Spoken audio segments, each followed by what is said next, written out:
Welcome back sa ating channel. So meron tayong tanggap ngayon na isang Xiaomi 24 inches monitor. So yan, mapapansin nyo yung kanyang screen, meron mga fine lines. So bali 1/3 ng ating screen ay may fine lines. So ito yung susolusyonan natin ngayon. So bali basic na lang to para lang sa mga newbie. So after nating mabuksan, so napakanipis ng monitor na to. So pakita lang natin yung kanyang mga clocking signals. So ito yung kanyang test points sa left side from clock 1 to clock 6. So bali pumunta na siya dito sa gilid. Madali nyo lang ma-identify yung mga clocking dyan kasi yung pumasok sa kanyang panel, tigda dalawang linya na. Yung mismong dumikit doon sa kanyang source scope. So isang linya dyan, pero pagdating doon sa mismong banding, dalawa na yung dumikit sa ating source scope. Tigda dalawa. So ayan bali 6 na linya yan from clock 1 to clock 6. So bali dito tayo magka-cutting. So napakanipis ng na to, yung kanyang mga linya. Kaya sana matsambahan natin. So bali dito tayo sa right side, unang magkakat. So na-scratch ko na yung tatlong linya. Yan, mapapansin nyo. Yan. Bali, dalawang linya yung pumasok na sa ating panel. So, meron pang natitira dyan na hindi ko pa na-scratch. So, yan yung mga ikakating natin. Mahirap dito pag hindi natin to natsambahan, yung side na may problema. Mahirap magbalik dahil napaka-pino itong linya na to. Kahit sukatan mo naman to, wala namang maano dyan na leak. Kahit na check mo naman dyan yung signal, parehas lang naman ang reading sa left at right.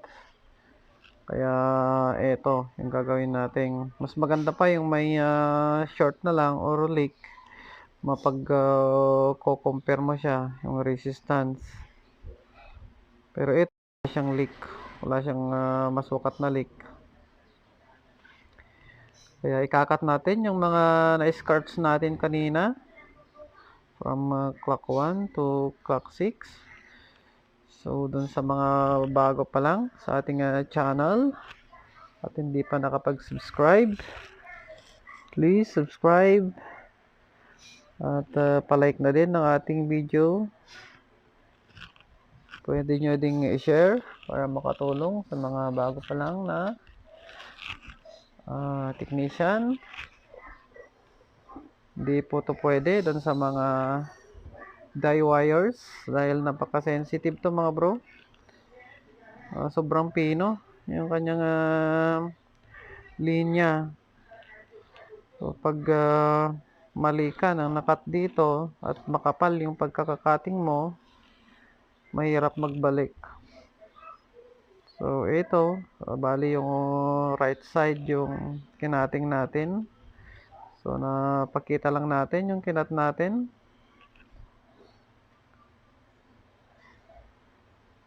So ayan, yung cutting natin.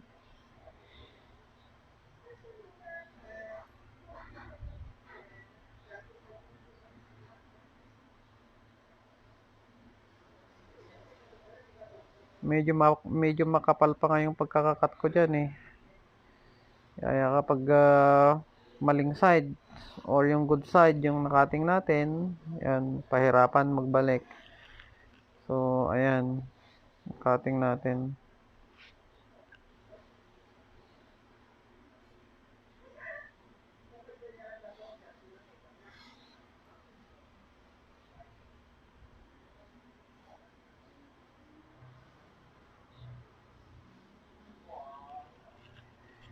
Okay, bali, tetest na natin kung anong resulta.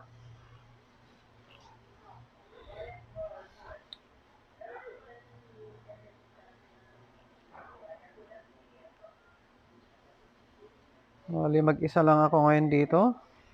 Dahil wala yung ating, yung kapatid ko. Yung customer lang, yung kasama ko dyan. Nihintayin niya na matapos yung ating ginagawa.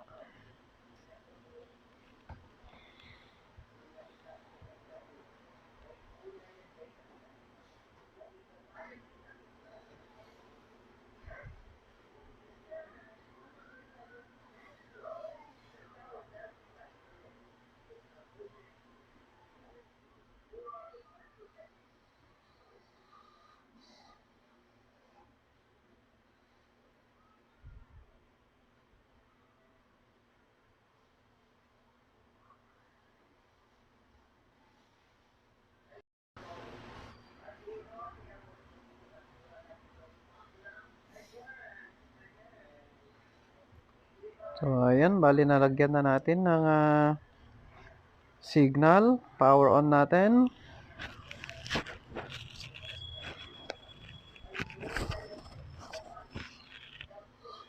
Ayan na, si Mi by Xiaomi. Ayun. Buti na ano natin mga bro, na tsambahan natin na yung unang cut natin sa right side. Pag nakataob sa right side, pag nakaharap sa atin yung TV left. So ayan, wala na yung fine lines sa 1/3 fine lines. Bali dito siya kanina sa bandang taas ng screen. O, pinong-pino na siya. So parang walang nangyari. Pinong-pino pa rin yung kanyang screen, walang fine lines. Okay, kung nagustuhan nyo yung ating video, just like, share, and subscribe. Maraming salamat.